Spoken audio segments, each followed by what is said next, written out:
Assalamualaikum warahmatullahi wabarakatuh. Bismillahirrahmanirrahim. Alhamdulillahirabbil alamin hamdan katsiran thayyiban barakan fih. Min as-samawati wa min al-ardi wa min ma bainahuma wa min ma syi'ta min syai'in ba'd. Asyhadu an la ilaha illallah wahdahu la syarika lah. Wa asyhadu anna Muhammadan 'abduhu wa rasuluhu la nabiyya ba'dah. Allahumma salli wa sallim wa barik ala sayyidina Muhammadin wa ala alihi wa sahbihi ajma'in. Amma ba'd. Qala Allah Ta'ala fil Qur'anil Karim, a'udzu billahi minasyaitonir rajim. Ya ayyuhalladzina amanu taqullaha haqqa tuqatih wa la tamutunna illa wa antum muslimun. Al-ayah, sadaqallahul azim. Hadirin rahimakumullah. Alhamdulillahirabbil alamin. Kita dipertemukan oleh Allah Subhanahu wa taala secara virtual dalam agenda membahas tentang motivasi untuk selalu berinteraksi dengan Al-Qur'an, motivasi untuk selalu bersahabat dengan Al-Qur'an. Kita masih membahas kitab yang sama, yaitu kitab At-Tibyan fi Adabi Hamlatil Qur'anil Karim. Ya, semoga dengan pembahasan ini kita semakin termotivasi, semakin semangat untuk berinteraksi dengan Al-Quran, untuk bersahabat dengan Al-Quran. Kita semangat bersahabat dengan Al-Quran di dunia ini, insya Allah telah di akhirat Al-Quran akan mencari kita, Al-Quran akan menemani kita, akan mensyafaati kita. Ya, semoga dengan pembahasan ini kita bisa lebih bersemangat lagi, bersahabat dengan cara yang benar, dengan cara yang baik. Bagaimana berinteraksi dengan Al-Quran dengan cara yang baik, dengan cara yang benar. Hadirin rahimakumullah subhanahu wa ta'ala. Ya, kita lanjutkan pembahasan kita ya, tentang adabul qiraah, adab dalam membaca Al-Quran. Wa yustahabbu an takuna al-qira'atu fi mawdi'in nadhifin mukhtarin. Disunnahkan membaca Al-Quran fi mawdi'in nadhifin, di tempat yang bersih, mukhtarin, yang dipilih. Ya. Jadi tidak sembarang tempat ya kita membaca Al-Quran. Al-Quran itu kalam Allah yang maha mulia, maka selayaknya juga membacanya di tempat yang mulia. Walihada istahabba jama'atun minal ulama al-qira'ata fil masjid. Sehingga sekelompok ulama mensunnahkan membaca Al-Quran itu di masjid. Kenapa di masjid? Likaunihi jami'an lin-nadhafati wa syarafil buq'ati. Karena di masjid itu ya ada terkumpul minimal dua keadaan, yaitu kebersihannya terjaga. Di masjid itu kesuciannya terjaga, dan juga masjid itu adalah tempat yang mulia. Asyaraful buq'ah, tempat yang mulia. Tidak mungkin ya, rasanya nggak mungkin kita melihat sesuatu yang tidak layak di masjid. Dan juga selayaknya kita tidak mungkin ya mendengarkan sesuatu yang tidak layak untuk didengarkan di masjid. Karena masjid itu baitullah, tempat ibadah. Jadi para ulama lebih memilih membaca Al-Quran itu di masjid ya. Yang lebih mensunahkan di masjid, tapi tidak wajib ya. Karena juga ada hadis ya yang menyatakan jangan jadikan rumah-rumah kalian itu sebagai kuburan yang sepi dari bacaan Al-Quran ya. Wa muhasilan li fadilatin ukhra wa hiya al-i'tikaf. Dan juga kalau di masjid itu menghasilkan keutamaan yang lain, bisa mendapatkan keutamaan yang lain, yaitu keutamaan i'tikaf di masjid, keutamaan i'tikaf. Fa innahu yanbaghi likulli jalisin fil masjid ay yanwi al-i'tikaf. Nah, selayaknya, sebaiknya bagi orang yang niat masuk ke masjid, niat membaca Al-Quran di masjid, niat menjalankan ibadah di masjid, juga meniatkan untuk i'tikaf. Ya. Dan ini banyak orang yang lalai dalam hal ini. Ya. Sawa'un katsirun fi julusihi aw qalla. Baik dia duduk di masjid itu lama maupun sebentar, maka sebaiknya dia niat i'tikaf. Ya. Bagian bagi awal dukhulihi masjid ayyan min i'tikaf. Baik dia sebentar maupun lama, maka sebaiknya dia ketika mau masuk masjid dia meniatkan diri untuk i'tikaf. Wa hadzal adab yanbaghi an ya'taniya bih. Dan ini perlu mendapatkan perhatian yang luar biasa, ya, niat untuk i'tikaf ini, ya. Wa yusha'u dzikruhu, perlu disosialisasikan lagi, ya. Wa ya'rifu as-shighar wal 'awam fa innahu mimma yughfalu anhu. Dan perlu disiarkan lagi, perlu diajarkan lagi kepada anak-anak kita, kepada masyarakat awam kita, untuk memperhatikan niat untuk i'tikaf ketika masuk ke dalam masjid, ya. Fa innahu mimma yughfalu anhu, karena hal ini sudah banyak dilalaikan, sudah banyak terabaikan oleh masyarakat kita. Niat untuk i'tikaf, masuk ke masjid dengan niat untuk i'tikaf, ini sudah banyak yang terlalaikan dari hal ini, ya. Sehingga mu'allif mengingatkan kepada kita untuk mensosialisasikannya lagi, ya, untuk mengajarkannya kepada anak-anak, mengajarkannya kepada masyarakat umum, sehingga tidak terlalaikan lagi tentang niat i'tikafnya, ya.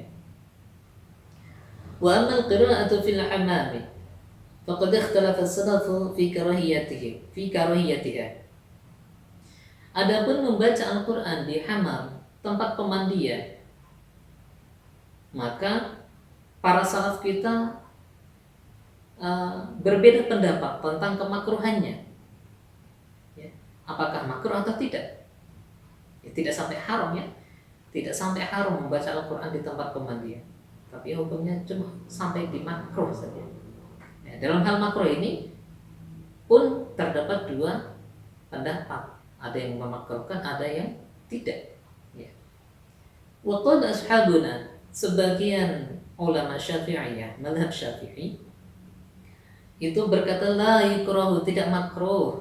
Nah, tidak makruh sebagiannya, ya.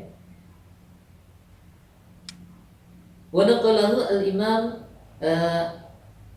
al-mujma'u ala jalalatihi Abu Bakrin Ibn al-Munzir fil Ashrafi, ya. Imam Abu Bakar bin al-Munzir, beliau menukil tentang la yukrahu ini, tentang ketidakmakruhan ini, beliau menukil dan beliau tulis dalam kitab Al-Ashraf, ya. Beliau menukil dari An Ibrahim An-Nakhai wa Malikin wa huwa qun'atai. Beliau menukil pendapat ketidakmakruhan membaca Al-Quran di tempat pemandian ini dari Ibrahim An-Nakhai dan juga dari Imam Malik, kemudian dan juga dari ucapan Atha, ya. Jadi ada yang tidak memakruhkannya, dan sebagian ulama Syafi'iyah ada yang mengambil pendapat ini tidak makruh. Wa dhahaba ila karahiyatihi jama'atun minhum Ali bin Abi Thalib radhiyallahu anhu. Ada pendapat yang lain, yaitu makruh. Yang berpendapat makruh ini siapa? Ya, diantaranya adalah Imam Ali bin Abi Thalib radhiyallahu anhu, ya. Yang ini diriwayatkan oleh Ibnu Abi Dawud, ya, dari Imam Ali, dari sahabat Ali radhiyallahu anhu. Wa hakahu Ibnu al-Munzir an jama'atin min at-tabi'in. Dan juga Ibnu al-Munzir meriwayatkan kemakruhan ini, makruh membaca Al-Quran di tempat pemandian ini, dari kalangan tabi'in, dari sekelompok tabi'in. Siapa mereka? Minhum Abu Wa'ilun Syaqiqun ibn Salamah, yaitu Abu Wa'il. Abu Wa'il itu siapa? Yaitu Syaqiq bin Salam. Kemudian Asy-Sya'bi juga berpendapat makruh. Kemudian wal Hasan al-Basri, Hasan Basri dari kalangan tabi'in berpendapat makruh membaca Al-Qur'an di tempat pemandian. Wa makhul, makhul juga. Wa Qabisatun ibnu Dzu'aib. Mereka ini berpendapat makruh membaca Al-Qur'an di tempat pemandian. Wa rawaina aidan an Ibrahim an-Nakhai. Imam An-Nawawi juga meriwayatkan dari Ibrahim An-Nakhai.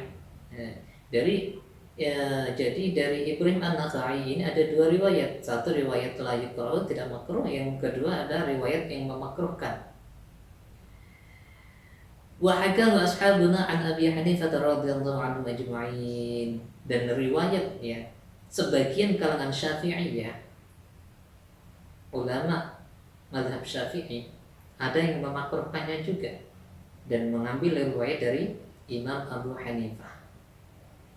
Kalau dari Imam Malik tadi la yuqra'u, tidak makruh, tapi kalau dari Imam Abu Hanifah makruh. Qala Asy-Sya'bi, Imam Asy-Sya'bi berkata, tukrahu qira'atul Qur'ani fi thalathati mawadhi'a. Makruh membaca Al-Qur'an di 3 tempat. Fil hamamati wal hushushi wa buyutir ruha wa hiya tadur.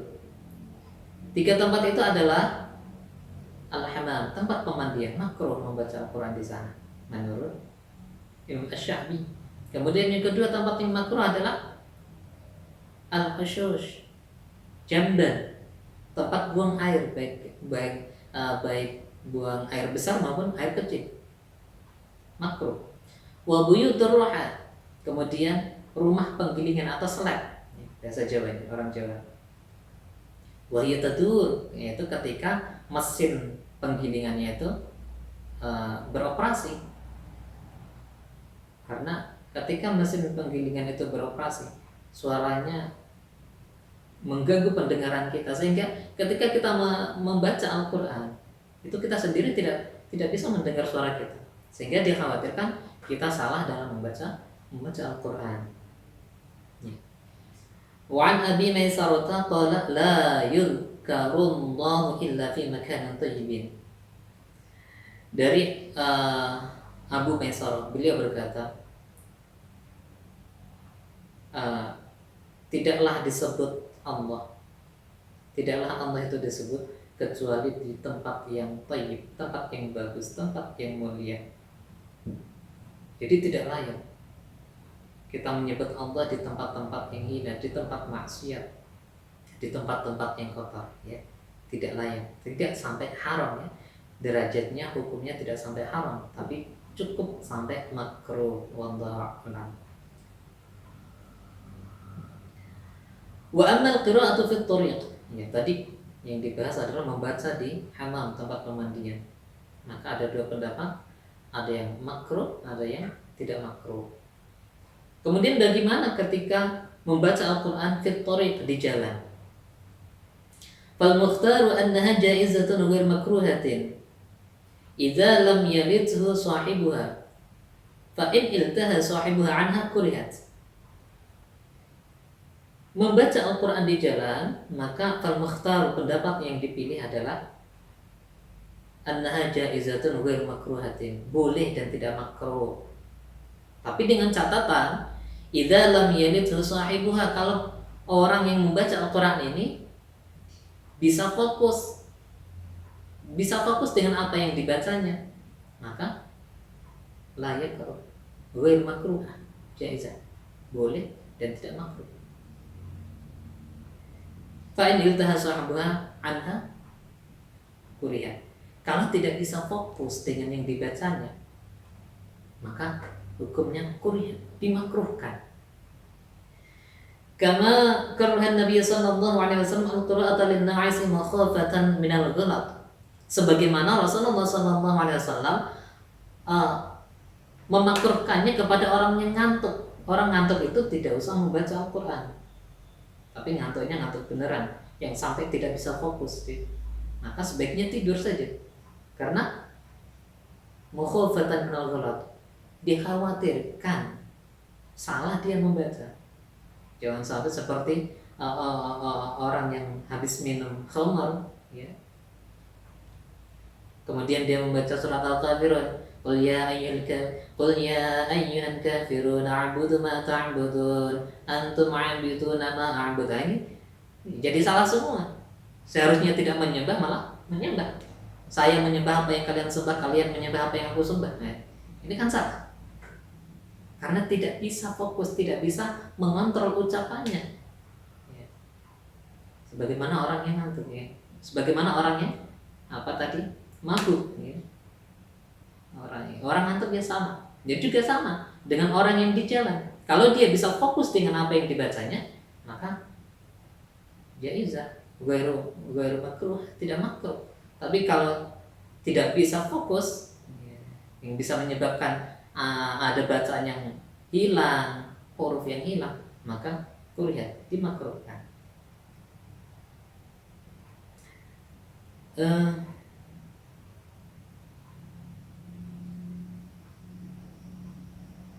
Yustahabbu lil qari,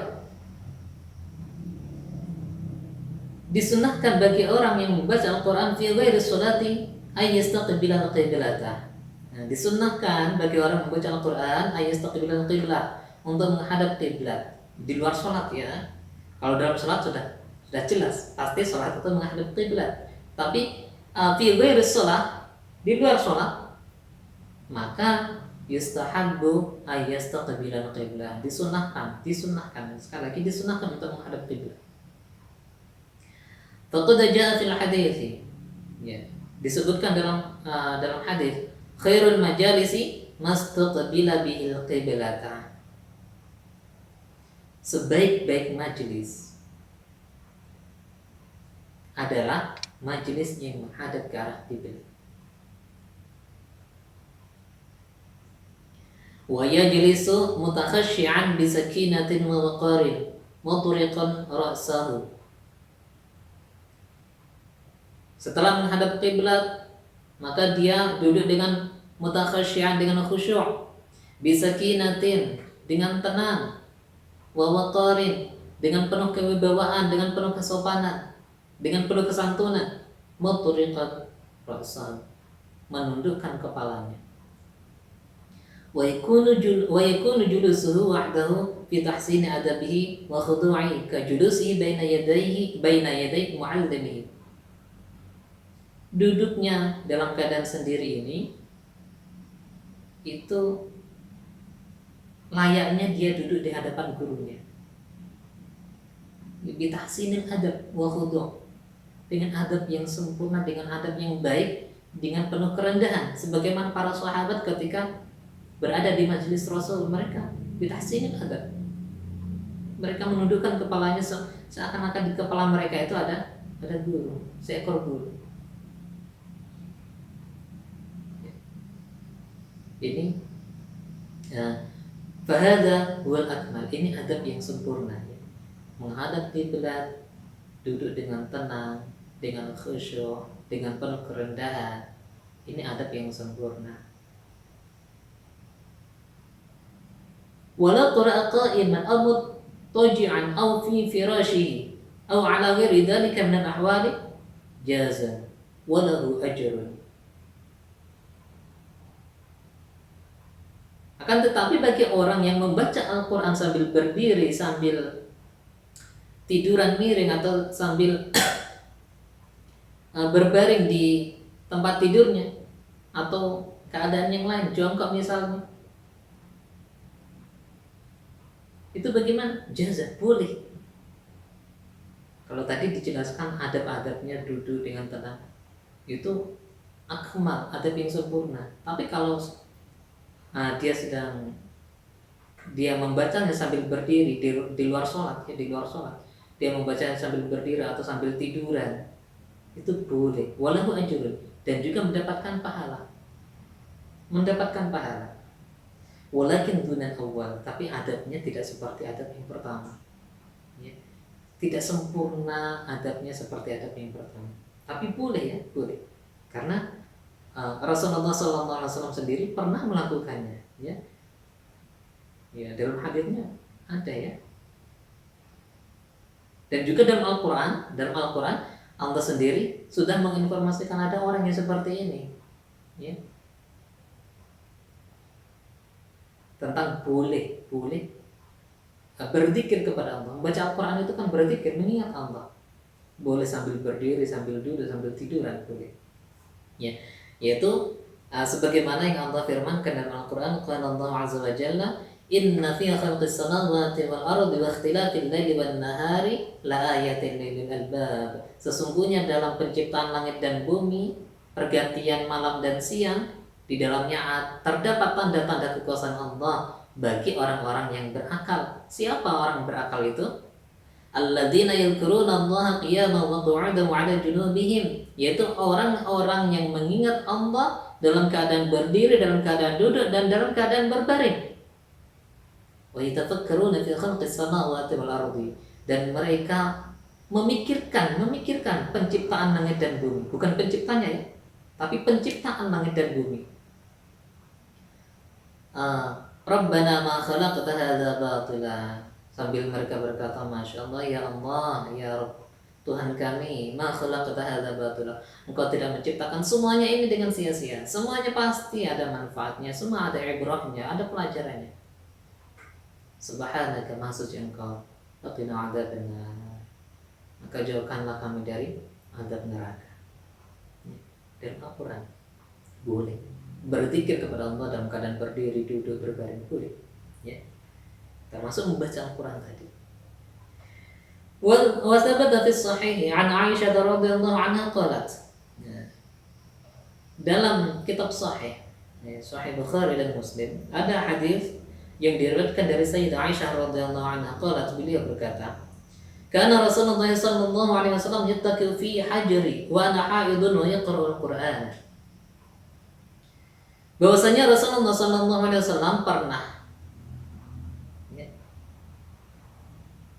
berbaring atau tiduran di pangkuanku, kata Sayyidah Aisyah. Wa ana haidun, saya pada waktu itu sedang haid. Wa yaqra'u al-Qur'an, Rasulullah membaca Al-Qur'an. Rawahu Bukhari wa Muslim. Hadits ini diriwayatkan oleh Imam Al-Bukhari dan Imam Muslim. Wa fi riwayatin yaqra'u al-Qur'ana wa ra'suhu fi hajri. Dalam riwayat yang lain redaksinya yaqra'u al-Qur'ana wa ra'suhu fi hajri. Rasulullah sallallahu alaihi wasallam membaca Al-Qur'an sedangkan kepalanya berada dalam pangkuan saya, berarti sambil tiduran. Rasulullah pernah melakukannya.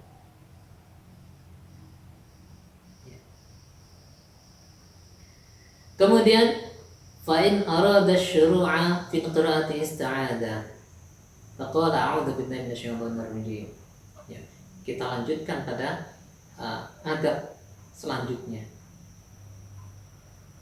yaitu ketika kita mau membaca Al-Qur'an, maka ista'adha sebaiknya membaca ta'awudz, a'udzu billahi minasyaitonir rajim. Hakadha qala jumhur minal ulama. Ya, ini menurut jumhur ulama. Mayoritas ulama mengatakan kalau kamu mau membaca Al-Qur'an, sunnah membaca ta'awudz, a'udzu billahi minasyaitonir rajim. Akan tetapi waqala ba'dus salafi, sebagian salaf kita berkata, ya ta'awudzu ba'da qira'ati, ta'awudz itu setelah membaca Al-Quran, bukan sebelum membaca Al-Quran, bukan ketika hendak membaca Al-Quran, tapi ba'dal qira'ah, setelah membaca Al-Quran. Dalilnya mana? Liqauli ta'ala. Nah, ini ada firman Allah Ta'ala, fa idza qara'tal Qur'ana fasta'id billahi minasyaitonir rajim. Fa idza qara'ta, di sini pakai fi'il madhi qara'ta. Qara'ta itu masa yang peristiwa sudah terjadi. Masalah apa? Fa idza qara'ta, apabila kamu sudah membaca Al-Qur'an. Qara'ta di situ. Fa idza qara'tal Qur'ana, apabila kamu selesai membaca Al-Qur'an, fasta'id billahi minasyaitonir rajim, maka mohonlah perlindungan kepada Allah dari syaitan yang terkutuk. Ya.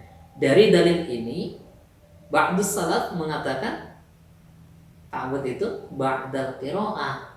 Ta'awudz itu dibaca setelah membaca Al-Qur'an. Ya. Wa taqdirul ayati 'indal jumhuri, mayoritas ulama ya menggunakan ayat ini juga. Tapi pemahamannya yang berbeda. Menurut jumhur ulama, yang dimaksud dalam ayat itu adalah idza aradtal qira'ata fasta'id idza aradtal qira'ah yang dimaksud adalah kalau kamu hendak membaca, bukan ba'dal qira'ah, tapi aradtal qira'ah. Ya, ini perbedaan pendapat saja ya. Kemudian thumma sifatu ta'awudhi kama dzakarnahu. Kemudian bagaimana kalimat ta'awudz itu? Ya, menurut Imam Nawawi, penulis kitab ini, beliau memilih ta'awudz itu lafaznya a'udzu billahi minasyaitonir rajim. Ya. Wa kana jama'atun min as-salaf yaqulun. Tapi ada sekelompok dari kalangan salaf, mereka membaca ta'awudznya a'udzu billahi as-sami'il 'alim minasyaitonir rajim ditambah dengan as-sami' al-'alim setelah lafaz Allah. Wala ba'sa bihadza, dan ini tidak masalah ya. Mau membaca a'udzu billahi as-sami'il 'alim minasyaitonir rajim atau a'udzu billahi minasyaitonir rajim sama saja. La ba'sa, tidak masalah. Intinya kan sama ya. Mohon perlindungan kepada Allah dari godaan syaitan yang terkutuk. Walakin al-ikhtiyaru wal awal, akan tetapi Imam An-Nawawi lebih memilih yang pertama, yaitu a'udzu billahi minasyaitonir rajim tanpa as-sami'ul alim. Tsumma inna ta'awudha mustahabun wa laysa biwajibin. Nah, ini semuanya sudah tahu ya. Membaca ta'awudz itu hukumnya sunnah, tidak wajib. Tidak wajib. Wa huwa mustahabun likulli qari'in. Ya, sunnah bagi setiap orang yang akan membaca Al-Quran itu membaca ta'awudz. Ya. Sawa'un kana fi sholati aw fi ghairiha, sama saja baik itu di dalam sholat maupun di luar sholat. Hukumnya sunnah membaca ta'awudz ketika akan memulai membaca Al-Quran. Kalau dalam sholat berarti membaca Al-Fatihah. Sebelum Al-Fatihah disunnahkan membaca ta'awudz. Akan tetapi kesunahan ini apakah yang di dalam sholat ya? Di dalam sholat apakah ini di setiap rakaatnya atau cukup di satu rakaat saja? Ya. Wa yustahabbu fi sholati fi kulli raka'atin 'ala as-sahihi min al-wajhaini 'inda ashabina. Menurut ulama Syafi'iyah, kesunahan ini adalah fi kulli raka'atin, dalam setiap rakaatnya. Ya. Jadi ketika mau memulai Al-Fatihah dalam setiap rakaat itu disunahkan membaca ta'awudz. A'udzu billahi minasyaitonir rajim. Bismillahirrahmanirrahim. Alhamdulillahirabbil alamin. Dalam setiap rakaatnya disunahkan. Itu menurut pendapat yang satu. Pendapat yang kedua, wa 'alal wajhi tsani, pendapat yang kedua, innama yustahabbu fir raka'atil ula. Pada pendapat yang kedua, yang disunahkan itu hanya pada rakaat yang pertama, tidak pada semua rakaat. Kalau pendapat yang pertama tadi, di semua rakaatnya disunahkan membaca ta'awudz. Tapi kalau pendapat yang kedua, cukup pada rakaat yang pertama. Fa in tarakahu fil ula atabihi fis tsaniyah. Kalau dia lupa pada rakaat pertama itu belum membaca ta'awudz, maka pada rakaat kedua dia sunnah membaca ta'awudz. Kesunahan pindah pada rakaat kedua. Kalau pada rakaat pertama dia lupa. Wa yustahabbu ta'awudz fi at-takbiratil ula min sholatil janazati 'ala ashahil wajhaini. Kemudian disunahkan membaca ta'awudz pada takbir pertama sholat jenazah. Pada takbir pertama sholat jenazah. Karena takbir pertama itu, setelah takbir pertama yang dibaca adalah suratul Fatihah. Sehingga sunnah pada takbir pertama itu membaca ta'awudz. Setelah takbir Allahu Akbar, membaca ta'awudz, a'udzu billahi minasyaitonir rajim atau a'udzu billahi samil alim minasyaitonir rajim, kemudian membaca Al-Fatihah. Kalau takbir kedua, 3, 4 tidak sunnah karena tidak membaca surah. Ya. Hadirin rahimakumullah. Ya. Itu tadi beberapa kesunahan dalam membaca Al-Qur'an. Ya, semoga bisa kita amalkan dalam kehidupan sehari-hari, ya, sebagai bentuk ittiba kita kepada Rasulullah SAW, sebagai wujud kecintaan kita kepada Rasulullah SAW, yaitu dengan menjalankan sunnah-sunnah yang diajarkan kepada kita. Ya. Semoga dengan semangat kita menjalankan sunnah-sunnah beliau, kita layak untuk diakui sebagai umat beliau dan layak mendapatkan syafaatul hukmah dari beliau Muhammad sallallahu alaihi wasallam. Hadirin rahimakumullah, kiranya cukup dulu yang kami sampaikan tentang adab-adab membaca Al-Quran. Semoga apa yang kami sampaikan ini bermanfaat dan menjadi penyemangat kita, ya, penyemangat kita untuk terus berinteraksi dengan Al-Quran, terus bersahabat dengan Al-Quran dengan cara yang benar, dengan cara yang baik, ya, tentunya. Jangan sampai kita berinteraksi dengan Al-Quran tapi dengan cara yang tidak baik, dengan adab yang tidak baik. Na'udzubillah min dzalik. Ya, cukup ini dulu yang kami sampaikan. Semoga bermanfaat. Kita lanjutkan di pertemuan virtual berikutnya. Ya. Astaghfirullahaladzim min khata' wan nisyan. Lebih kurangnya mohon maaf. Mari kita akhiri majelis ini dengan bacaan hamdalah dan doa kafaraah majelis bersama-sama. Alhamdulillahirabbil alamin. Subhanaka Allahumma wa bihamdik asyhadu an la ilaha illa anta astaghfiruka wa atubu ilaik. Assalamualaikum warahmatullahi wabarakatuh.